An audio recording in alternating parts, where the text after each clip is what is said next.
nous sommes dans une phase de réinvention. Et donc, dans une phase de réinvention, il faut commencer par inventer. Nous n'avons pas les solutions. Si quelqu'un, un acteur, un territoire avait les solutions, ça se saurait. Aujourd'hui, nous sommes devant une page blanche, mais qui n'est pas vierge. C'est-à-dire que depuis très longtemps, est en train de germer des solutions à l'œuvre. Et donc, ce qu'il faut bien voir, c'est comment est-ce qu'on va regarder comment se construisent dans le temps ces solutions pour justement prendre corps. Et c'est là où c'est très intéressant. Parce que c'est à la fois l'humilité de savoir qu'on n'a pas les solutions, mais la certitude qu'en revanche est en train de s'inventer très localement des solutions qui vont pouvoir être plus transformatrices que simplement sur le territoire sur lequel elles sont. Je donnerai un exemple très concret. Quand il y a 60 ans, des parents se disent « nos enfants vont mourir. Ils vont mourir avant l'âge de 18 ans. » Et comment on fait, comment on peut se battre pour que d'autres parents ne vivent pas ça dans le futur? Eh bien, on va se mobiliser ensemble, on va agir ensemble, on va construire ensemble des solutions. Et 60 ans après, nous sommes leader mondial des biothérapies génétiques et cellulaires. Vous aurez sans doute reconnu l'histoire de l'AFM Téléthon. C'est bien par cette capacité localement à se dire mais comment on va transformer les choses et à prendre le temps d'observer comment est-ce qu'on peut concrètement mobiliser les énergies et les acteurs pour que ça se fasse, que l'on peut finalement être transformateur. Or, nous pouvons rassurer aujourd'hui, et c'est ce qu'une journée comme aujourd'hui démontre, les solutions sont déjà à l'œuvre sur les territoires. Mais on cherche la solution. Non, il n'y a pas une solution. Il y a une diversité de solutions. Et pourquoi? Parce qu'il y a une diversité d'actions à engager en fonction des besoins d'un territoire. Et aujourd'hui, il faut sortir de la logique du dernier kilomètre. On invente une solution et on se dit comment est-ce qu'on va la plugger sur le territoire pour entrer dans la logique du premier kilomètre. Quels sont les besoins d'un territoire et comment, à partir de ce besoin, on peut mobiliser les acteurs qui eux-mêmes vont être capables d'aller chercher des solutions et les inventer, les articuler finalement par rapport à ça. Ça, cette dynamique, elle est déjà à l'œuvre. Donc on ne part pas d'une feuille blanche sur laquelle il faudrait s'inquiéter.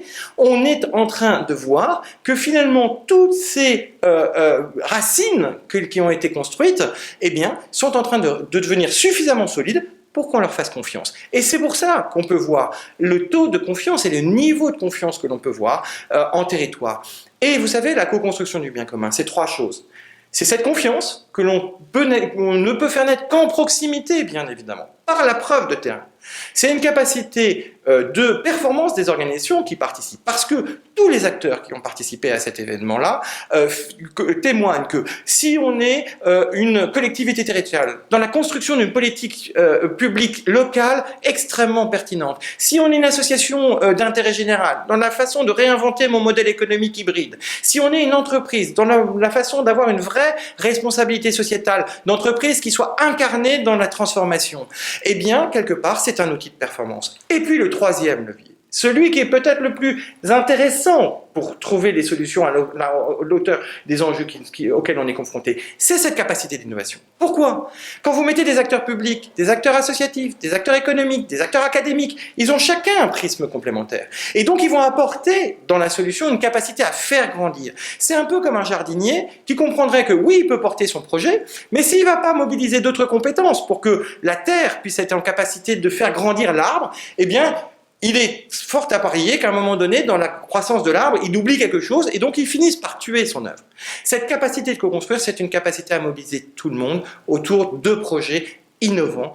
Et là, on est vraiment dans une capacité transformatrice. Et cette innovation sociétale dont nous parlons, elle ne peut être que grâce à cette capacité d'aller en territoire, regarder finalement comment tout cela pousse. Moi, je viens de Champagne. Nous avons du pinot noir en Champagne. Et quand on utilise le pinot noir dans les terres de Champagne, ça fait un excellent vin. Mais nos amis alsaciens sont pourtant pas très loin. Quand ils mettent le même pinot noir en Alsace, ils produisent un excellent vin. Et puis nos amis bourguignons, quand ils prennent les mêmes pinots noirs et qu'ils le mettent en Bourgogne, ils produisent un excellent vin.